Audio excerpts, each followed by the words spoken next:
ايه يا سوسو يا حبيبتي، عامله اكل ايه النهارده؟ مكرونة وبطاطس محمرة.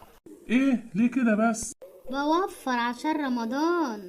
ايه يا سوسو، عامله لنا اكل ايه النهارده؟ جبنة وبطاطس محمرة. برضو ايه الحكايه يا سوسو بقى؟ يا حنفي علشان هناكل أكل حلو في رمضان. ايه يا سوسو، انا جاي النهارده بقى تعبان قوي، ايه عامله لنا اكل ايه؟ مكرونة وجبنة.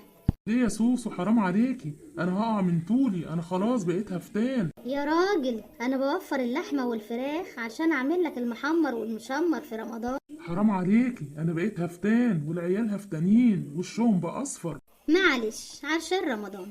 حنفي أنا هروح أزور ماما وهرجع على طول. اه طبعا، مع السلامه. تعالوا يا حبايب قلبي، يلا كلوا بسرعه قبل ما سوسو ترجع. ايوه يا بابا فعلا احنا جعانين جدا.